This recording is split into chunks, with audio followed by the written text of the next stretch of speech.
Hey everybody!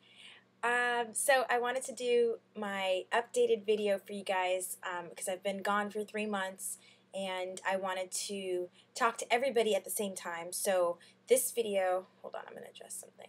This video is for the people that followed my Prego vlog and then all my other subscribers too. I'm going to make it one video because I think I only have 10 minutes anyway, and I just wanted to touch base with you guys because I haven't been around for 3 months.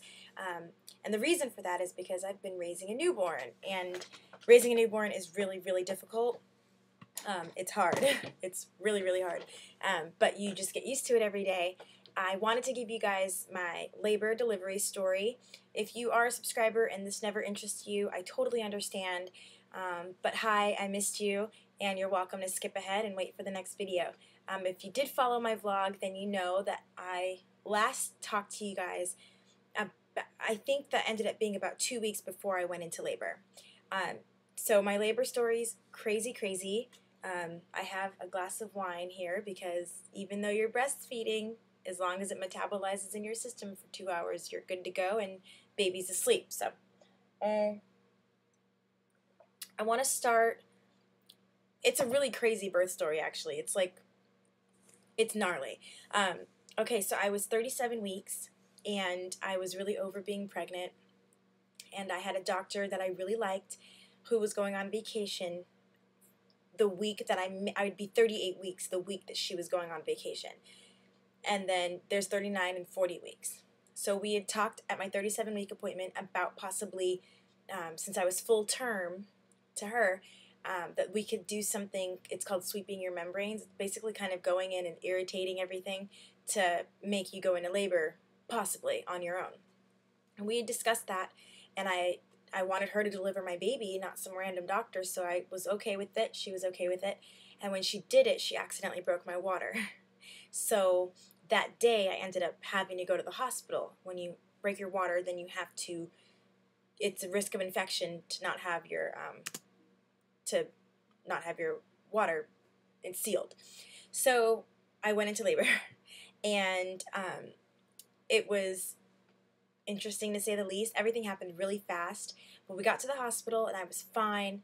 Labor was not that bad. I was in labor for 19 and a half hours, and it wasn't that bad. I got Pitocin, they induced me, they had to break my water the rest of the way, and I watched Basketball Wives all night long and just labored away. I got an epidural about 7 hours into it, but it really honestly was not that bad. But that's just for me. Like, I know it's torture for other people, but for me it really wasn't that bad. So she was born. Her name is Stella, and she's amazing. She's an amazing baby.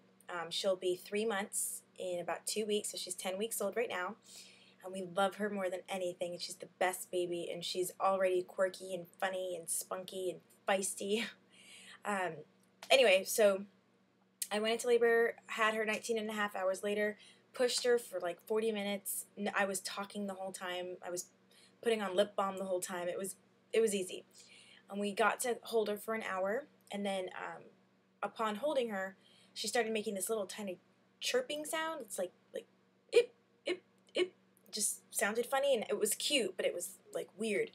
And so her nurse had come in, and she had heard the sound, and I said, she's been doing it for like an hour.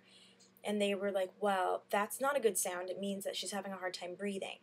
So they took her and they took her away from me and started running some tests on her and decided that her lungs were underdeveloped. It's pretty common, even at 37 weeks, the lungs are the last to develop, and so she could have used about another week in my stomach, basically. So her lungs needed a little bit of help.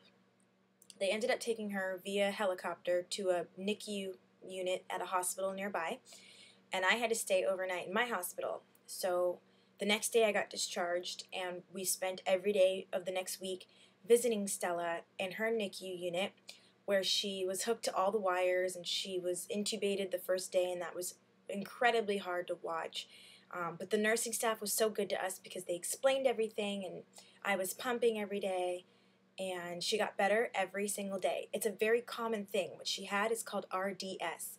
It's respiratory distress syndrome, and it happens when your lungs aren't cooked enough, and so she could have used about 7 more days, and maybe this could have been avoided. So We got her home. They don't send sick babies home, so she was better by the time we got her home.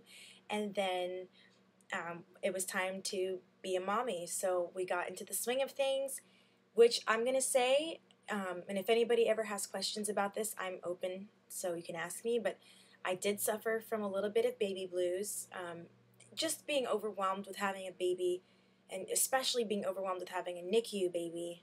You feel like they're a little more fragile than the average baby, but she bounced back completely. She has no residual issues whatsoever, no medications, no follow-up specialty doctor's appointments. She's just a normal bouncing baby.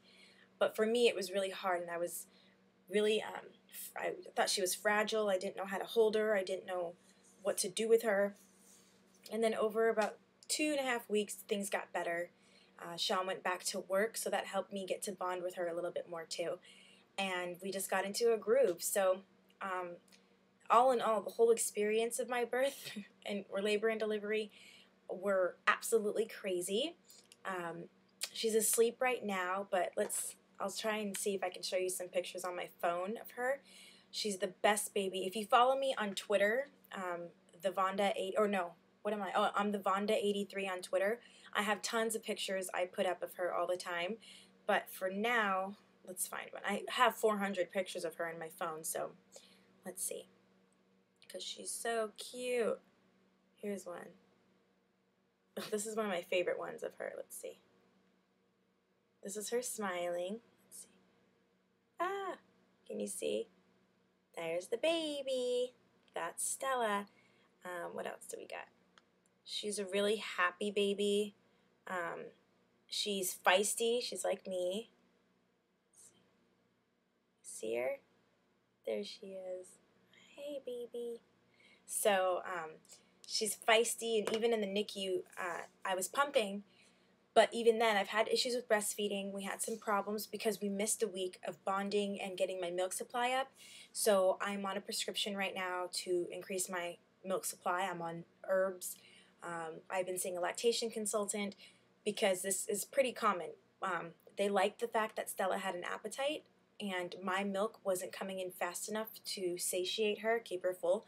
So they were giving her formula, which I was fine with. And even now we are supplementing. So she's getting my enzymes, my antibodies, my nutrients, but she's also getting the bulk and calories she needs from formula. So I'm okay with that. But it's been a struggle. Breastfeeding is harder than labor was. And nobody told me that. As far as having a baby, obviously for the past it's almost 3 months, I kind of disappeared for about a bit, but I hope you guys understand why. And tonight, we got her finally in her own room. She used to sleep in here, in her bassinet. And the other night, I was like, I think I want my room back. And she's almost 3 months, and that's when we said she would go.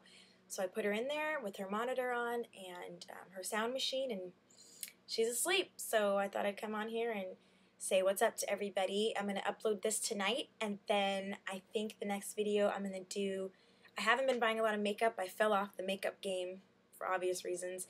And I'd like to get back into it, just start, swapping again. That's probably the most feasible for me right now, and getting back into what's going on. So I hope this video filled you in on everything, and I'm really glad you guys stuck by me and people were asking where I was.